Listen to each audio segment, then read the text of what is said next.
ha? Paano natin ngayon malalaman kung binender pa talaga niya o hindi? Di eto, tingnan natin yung buong laro niya. Ganun lang kasimple yun. Ito muna tingnan nyo, so depensa niya sa first quarter mga tol. Ayan no, sinusunod talaga niya yung game plan. Sinalo niya kagad yung roller. At ayan, hindi niya masyado nilapitan kasi nga pinapatira talaga nila sa 3 points yan. Tukap na nga O kaya pa, alalim niya no. Nasa may 3 points na yung bantay niya dyan ha. Mali ba yan? Actually tama yan mga tol kasi para makatulong siya kagad kung bigla naman sumalaksak itong tisri na to. Kahit naman kasi pasahan yung tao niya na nasa labas, yan na yung gagawin niya lalapit na siya ng konti Kasi nga, yan talaga yung gusto nilang mangyari. Tumira sa labas yan. Tukap na naman no.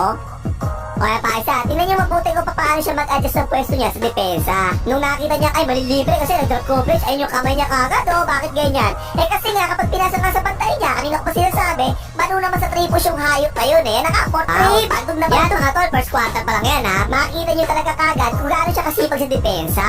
Ayan, nag-switch naman siya, ang ganda ng lateral siya dyan napikaya siya dyan, pero yan pa rin siya pakas pasita, yung pepeta, bubuto ka ng ganyan.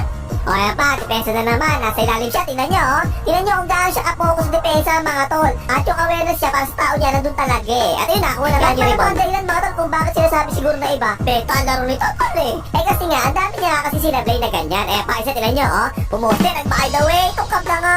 Pero tingnan nyo mabuti mga tol napakaganda talaga ng depensa dyan, well contested talaga kaya ang hirap talaga niya, sasagot talaga ito pa isa, poste na naman siya. Tingnan yung depensa kanya mga tol, Isa, dalawa, tatlo nakaputi din yung depensa Ang ganda pa ng konti sa kanya ng tisoy, kaya ayan, bantog na bantog tuloy. Pero ayan, kita niya mga tol, ayan umi-effort pa rin siya na makakuha niya yung bola. Mga tol, tingnan niya kung paano siya makipagtulakan sa ilalim. Ayan para mapasahan lang siya At nung hinila na siya ng kabantayan niya, ayan yung frustration sa referee. Kita niya mga tol, ayan Pero at the same time, dumipensa din naman kagad siya, ayan habang patuloy siya nagreklamo sa referee. Ito, depensa naman. Tingnan niyo kung gaano siya kalayo sa play mga tol Pero dahil pwede niya iwanan yung tao niya na balo sa 3 points kagad sa ilalim na self-defense yan. Mali naman si Japayukot. Tingnan niya dito, ayan nag-rotate siya mga tol, higil na talaga gusto talaga makashoot na pero yung depensa kanya, lagi talaga siya pinagtutulungan. Tingnan niyo actually, pinasa niya kay Kwame Brown pero natrapik naman yung pasa. Paubos ng shot clock tinira na lang niya ulit kagad pero maganda na naman yung depensa kanya. Yung patay yung butik ayun, nakagulong naman siya dyan. Hindi na yung isa, nakapot pa si Kwame Brown Ayun tuloy, Chinese type naman kahit sa rebounds, makikita mo, lumalaban naman talaga siya sa rebound. Kita niyo, natrip pa niya yan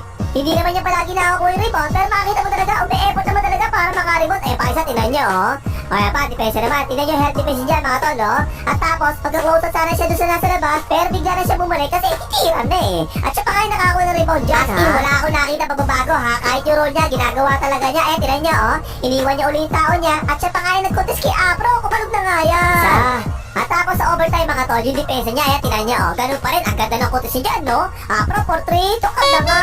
Pero nanulok naman si Japayuki sa ilalim, ayun nakita na nga ng referee. Kaya pa isa, nakadepensa naman siya rito, sumalaksak. Pero hinahabol pa rin niya, benta pa yan, pa dito.